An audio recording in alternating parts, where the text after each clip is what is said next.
Hello again, everyone. Edwin Leonard back once again in this YouTube astrological segment. What me and my friend Paige Maxwell are going to be talking about, we're talking about a little bit about the history of astrology and a few other things pertaining to astrology.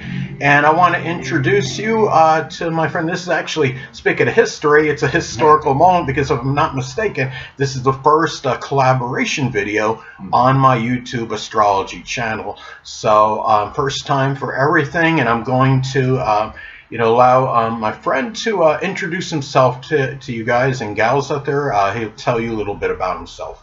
Hey, my name's Paige, and I'm Pisces, and I've been studying astrology a long time, and just different forms of divination and other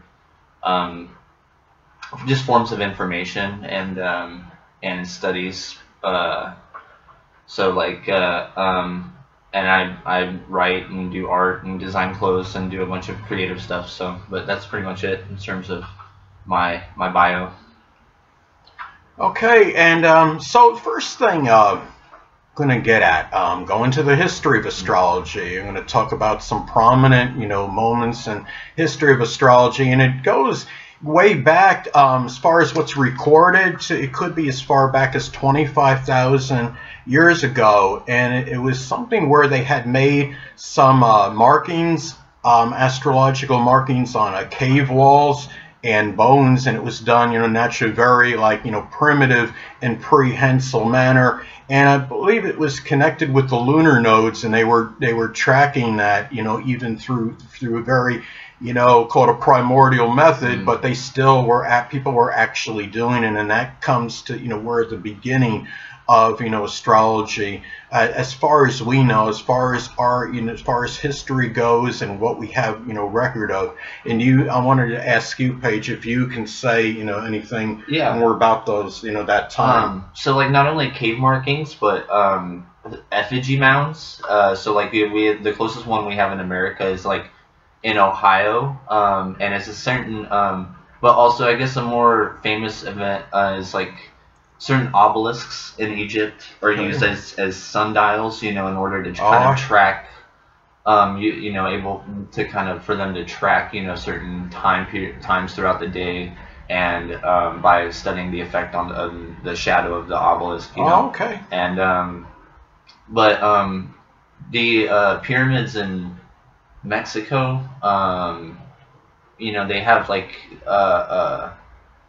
a shadow that's cast on them that's only during, I think, the spring equinox, and so they have certain architecture that helps them know certain times of the year, because they didn't have physical calendars, so they kind of built these architectural pieces to help remind them when the equinox was happening, or when they were indicators, basically. Exactly. So it was more elaborate than people would actually think, even though it was in a way, in its own way, it was in a primitive manner, but it was more drawn out.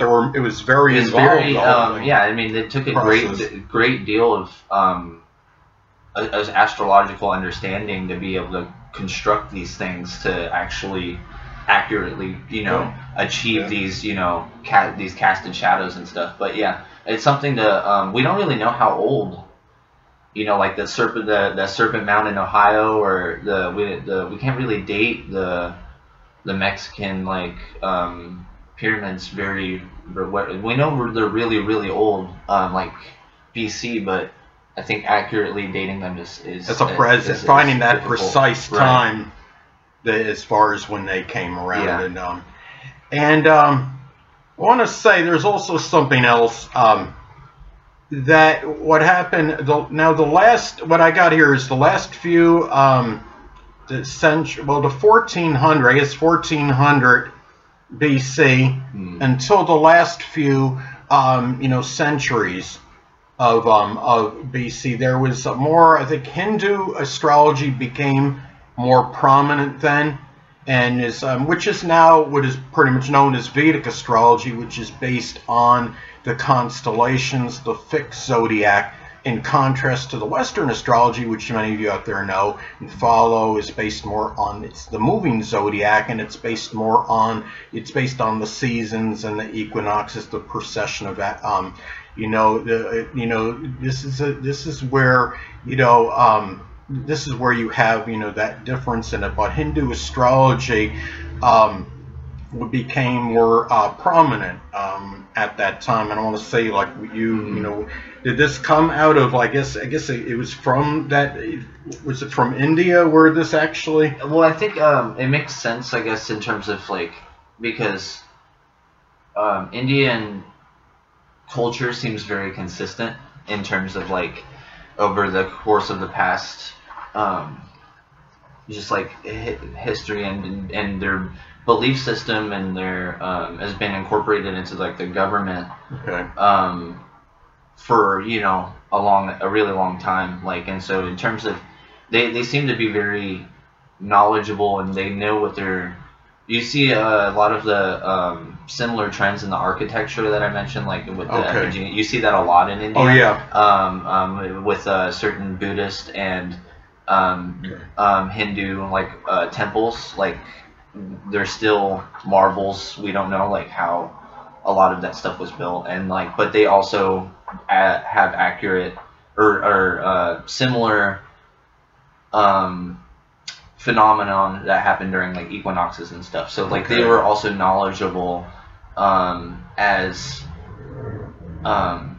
other people and other in South America where they had similar architecture being built around the same time. Right. So it seems like a global kind of understanding, because Chinese zodiac, you're gonna mention, is also kind of coming up around the same time. And so this is all kind of it seems to be emerging, or was an understanding, a widespread understanding of astrological phenomenon that was across the world. Okay. So astrology is really, as time progresses, it seems like it's getting more popular, because you're getting the different, beliefs in it. People are seeing likely different branches of it, and the different zodiac systems, and so on and so forth. Now, the Chinese astrology, getting to that, it says basically between 1046 to 256, BC. Okay. It was when this became, more prominent. The Chinese zodiac is working, basically, as many of you may know out there, is that a lot of it is based on, a month that corresponds with a certain animal or beast. It's more involved in that, but that is part of the Chinese astrology. And let's see, what else, about Chinese astrology? What does that entail more? In addition, I think it seems also a bit more, since they're describing bigger periods and there are fewer animals, it has a tendency to be a bit more broad in their descriptions, because you look at the Western kind of zodiac of 12 signs, they get fairly specific. They're still general and broad, but I think that the Chinese zodiac is even more broad, but that's just from I don't have a very deep understanding. Oh yeah, well, it's a broad. It's definitely more broad. I mean, I think when you have Western and Vedic in contrast to it, there's obviously so many more nuances and variables, and you have so many different branches even that are connected with it. But Chinese astrology may be good for some people out there that just want something basic to go by in terms of the stars or what have you, something astrological that is basic, and that they could look at and see if it does correspond with what's going on in their life or not, and maybe see what could be happening as far as things that are futuristic and so on and so forth. Now, the next thing I want to get to is the Hellenistic, I don't know if I'm saying this right, Hellenistic astrology, which incorporates, it's the Babylonian astrology, along with, and I don't even know if I'm saying this right, I'm sorry people, it's the Decanic astrology, and it's supposed to combine those two. And I've seen people talk about Hellenistic astrology on the internet, and I'm actually I'm mainly learning a little something about this at this point in time. So, but anyway. Is that like Renaissance period? Yeah, this was like, say, it states here, this is around 332 BC. So not Renaissance. So a little bit, it's before, Yeah, so it's maybe quite a bit before, but okay. Because I know it had a resurgence in the Renaissance with tarot, and because I mean that tarot is kind of like a neighbor, I think, to astrology in terms of a prescriptive form of like divination, right? Or like numerology is like a similar like kind of neighbor, you know, in terms of similar you know, attempts but with different means, you know? Right.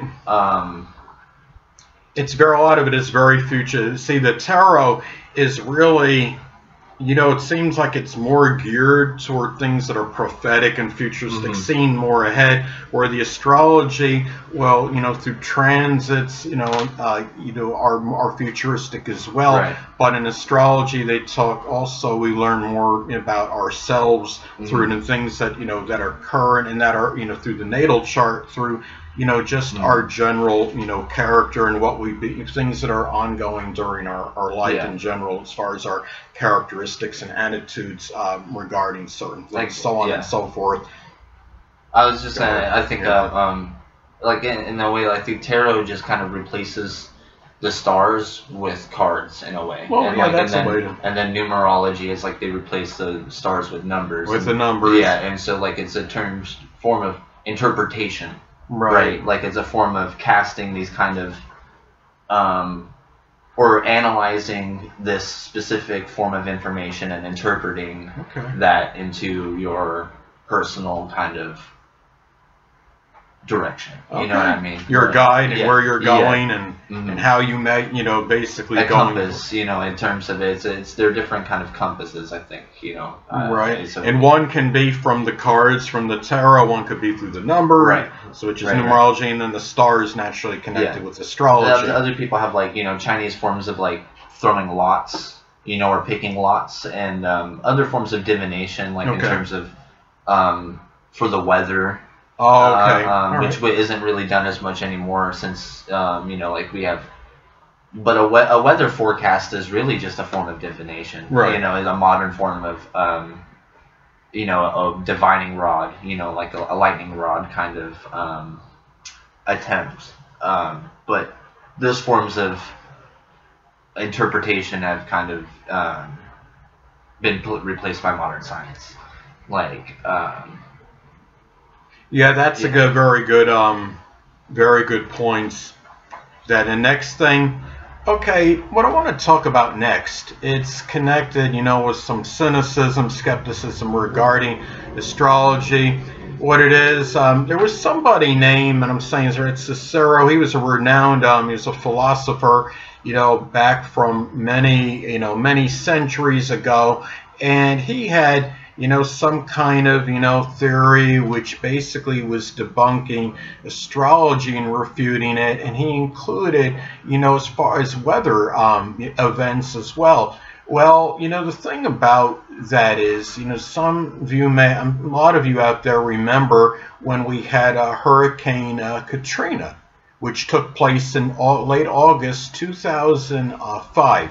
And what happened was in New Orleans, when there was a transit that was very major that they had at that time.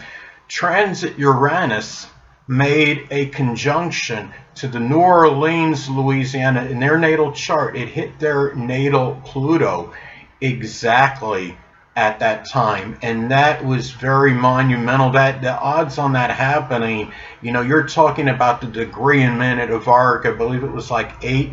It was in Pisces, 8 degrees, 59 minutes of arc. You're talking about like a 1 in like 21,600, you know, probability of that, because you're not only talking about the degrees, you're talking about the minutes of arc.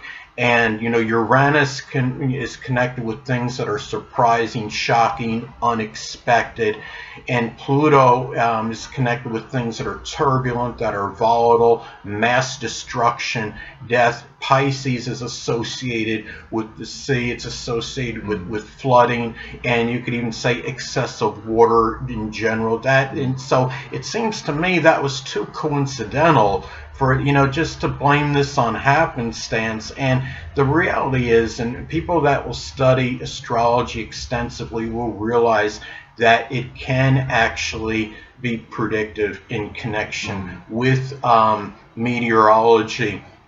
And the thing about it is too, what we got to look at, and what I want to, my last thing that I want to get at, and I've stated this in previous videos. Some of you may remember I did a video on Bill Nye, the science guy who, tried to, refute and debunk astrology, in the robust, 1-minute video, which is all fine. He's entitled to his opinion. And he had stated something about, based on, where the sun was at when he was born, it was in the constellation Scorpio, but yet when he reads, where his sun is based on, Western astrology, it's in Sagittarius. Well, the thing about it is that when Bill Nye was talking about the sun being in the constellation Scorpio, he was, unwittingly and inadvertently stating that the Vedic placement, for one thing, which was still valid anyway, and then he's not including the fact that when the sun was in Sagittarius, see, Western astrology is based on the seasons and the moving zodiac. So that is why his sun by Western means is in Sagittarius, and it's not based on the constellations. Bill Nye, I think, got the signs with the Western astrology misconstrued with the constellations connected with Vedic astrology. And when people do this, they'll try to refute something very quickly without studying something extensively, and that's what bothers me when people are trying to. If you want to really refute something, at least get a little bit more information and make sure you have what you want to actually debunk it. But I want to I guess we're going to close. If there's anything like you wanted to add, Paige, to this as far as the theories on astrology goes. That was good. I think. I mean, it's. I think forms of criticism are good because that's the only way to really advance and get better is by is by hearing criticism. So it's just my opinion. Okay. It's not something that's quantifiable, and so that's lends to forms of cynicism, and that's fine. Which is part of pseudoscience, and that's part of the reason why it is, because it's nothing. In many cases, you have things that aren't tangible that are connected with it, and there's not like that irrefutable scientific evidence in people's minds. So yes, it would be.